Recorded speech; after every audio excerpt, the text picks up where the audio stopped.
And we're back here on Backstage. I'm your host, Mr. Magic, and we're sitting here with Miss Shelley Thunder, as she is known on Mix 106. And there's a story to that too.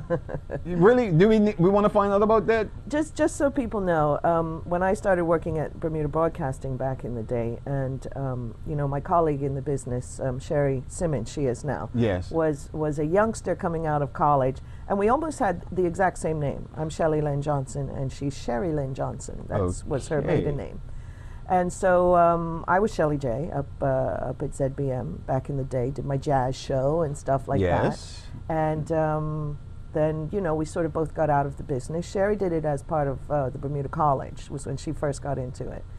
And then, you know, we all sort of got back into the business around the same time. And she was using her early Sherry J, even though she's Mrs. Simmons now, you know. Yes. So it was like, you definitely at this day and age need to differentiate who's who. And so the captain, who used to host a lot of concerts back in the day, he would be the MC. And I did my share of reggae concerts and stuff with him. He said, we should call you Shelley Thunder, who is, back in the day, was a Jamaican reggae singer. She actually sings gospel now.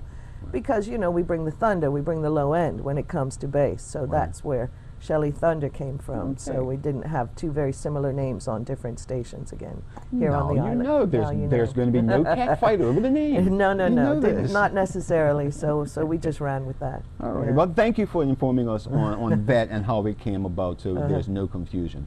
So just before break, on the subject of the world looks like it's getting ready to pretty much legalize marijuana.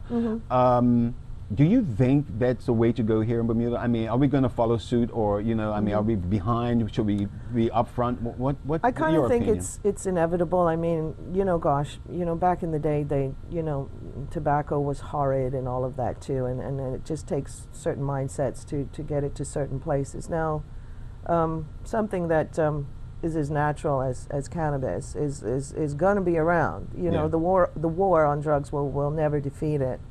And so I think, you know, why fight the fight? Why expend, you know, resources and stuff on something like that?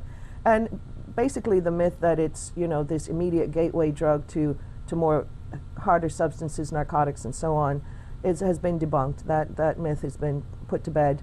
And a lot of the stuff that leads down that road, like we spoke about in music and entertainment, is not because, you know, they smoke some marijuana. It's because they have emotional issues that they're trying to quell.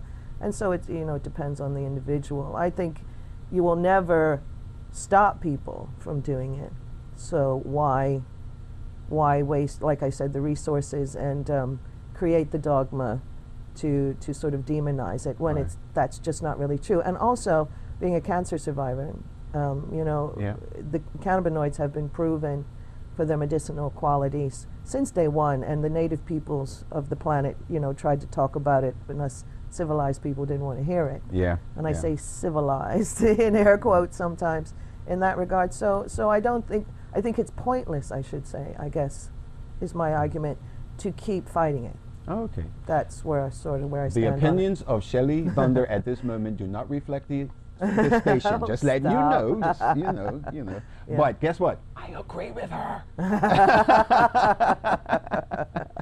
But yeah, I understand that, and and it seems to be we're just going that way. The world is going in that direction. If you want to look at the different states in the USA that have done it, I mean, Europe states have been doing, you know, I mean, Europe has been doing it for many years. You know? And it has been proven medically, you know, what it can do for you. You know, I mean, there are doctors now that is like, okay, not just the medical license, you know, marijuana license. Like, listen, you got glaucoma, this will help you. This will help you. You know what I'm saying? Exactly. You have this will help you.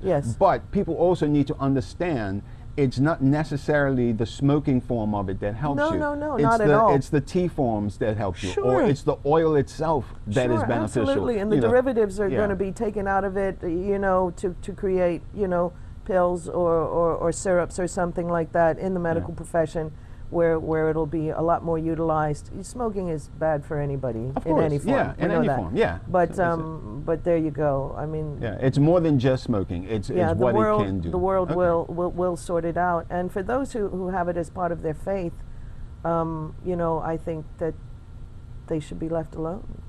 you know, it's There their you go. faith, you know. Well, yeah, I mean, we don't really want to go down that road in that area because there are so many arguments Sure, in regards sure. to what one particular faith does with wine. Sure. And then what one faith does with cannabis. So Sure, we'll sure, just sure. let the Yeah. faiths do what they do. Do what they you do. know, in Yeah, regards you be to- you. yeah. It's fine. Okay. So, all right, you have been in the background of music for a long time Yes. in regards to the concerts that have been here in Bermuda. Sure. If you were to choose one show that you have engineered as to be your favorite show, who would that be? Out of the list. Wow. Working with bands, not on a show I actually did any engineering on, but one of the nicest sets of people I ever worked with were the guys from UB40 when they came for the concert. Gosh, that was too many years. 2008, I believe that was. That was a long time ago. But all my work in the Empire Room, I'm very fond of. Met the love of my life there for one thing. You know, got to shout out to Albert. Because if not for Albert, I wouldn't have the career I have. He pretty much taught me to do what I do, and I learned techniques over the years in the Empire Room, working with the various acts that we worked with. George Benson was very nice. Just nice people. I prefer the humble ones that don't have a lot of attitude when they come. We're all like that, you know. But as far as you can't just pick one, can you? I can't really just pick one because, gosh, I'd have to sit down and think about it. Even remembering, right. My sometimers kicking in, remembering all of them, you know, that have come through here.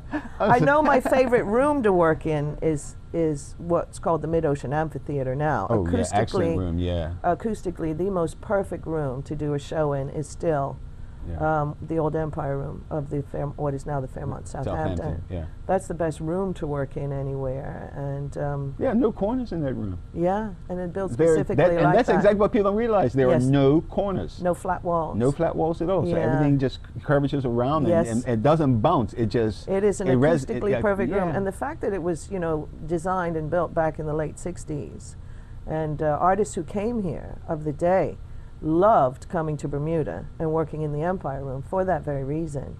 And it was sort of their first international gig on their resume was to come to Bermuda and work in the Empire Room. So we saw our share of renowned headliner acts, we called them, back in the day.